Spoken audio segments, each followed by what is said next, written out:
would take the fact sheet, I would throw it in with the prospectus, and that's what I would hand the client.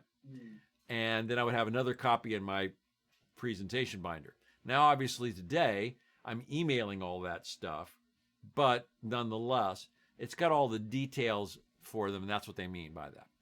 Then we have the conduit or pipeline theory. Now, this conduit or pipeline theory basically means that if a investment company, so this is all the management companies, investment trusts, face amounts, and management investment companies, open and closed, and REITs are included in this as well. The tax laws say that if the if the investment company will distribute 90% of their profits, then they only pay taxes on the amount that they keep. So they have to distribute 90% or more of their profits to their shareholders.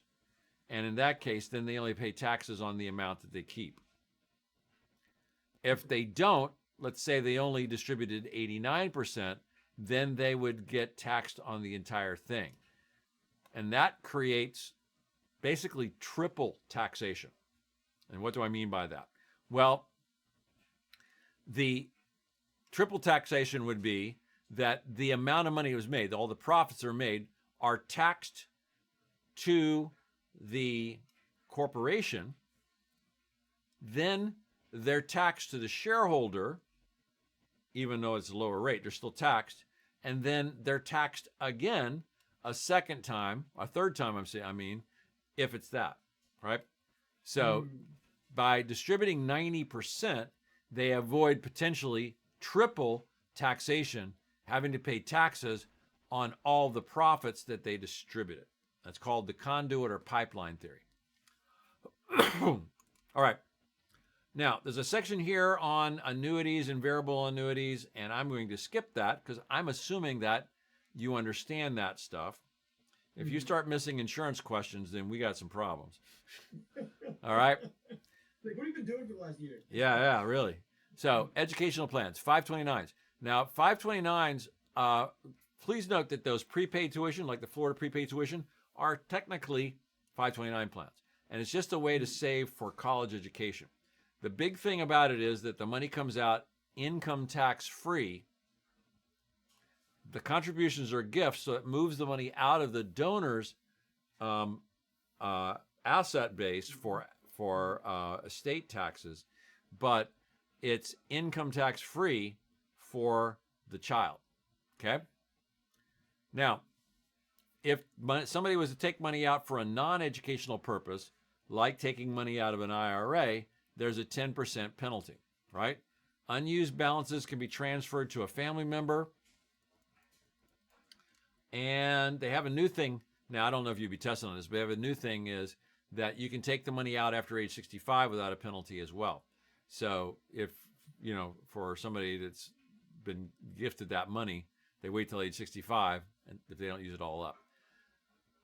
This is another little thing to throw in here. Now, we already covered municipals, but this is a kind of a specialized thing. So it's called local government investment pools, right? Remember we talked about anticipation notes, right? And so what happens is if the county, let's say, is anticipating a lot of money coming in taxes, but they need the money now, they can take out an anticipation note in anticipation of the taxes that are coming in. Well, what if instead they have a surplus? The taxes have come in and now they got some extra money and they'd like to earn some interest on it. Where would they put that? And the answer is one of these LGIPs. They are short-term investment vehicles, and it's basically a money market fund, but their only customers are these municipalities.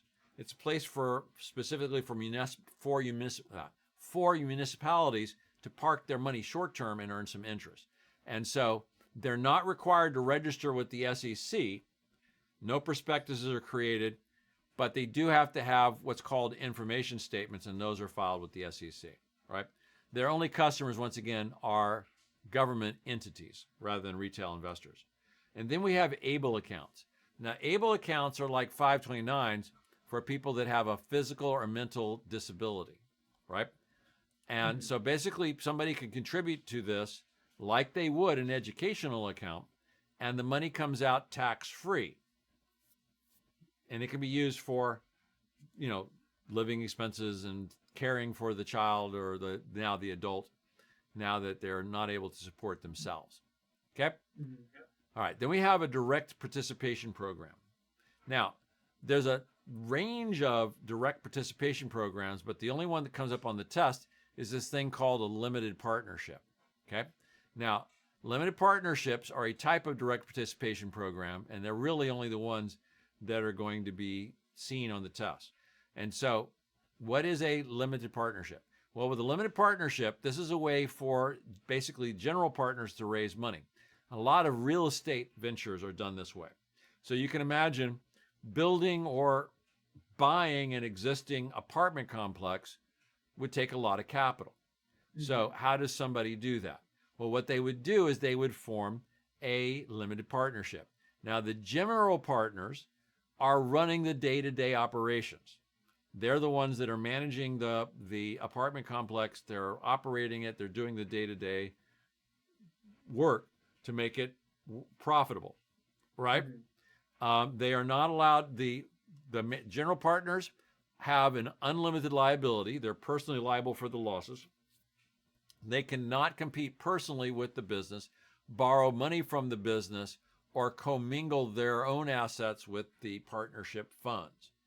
Then you have the limited partners, which are investors. Back in the day, we would call them silent partners. Remember, you have the things like, I'm a silent partner in a restaurant. Well, that means you're a limited partner in that restaurant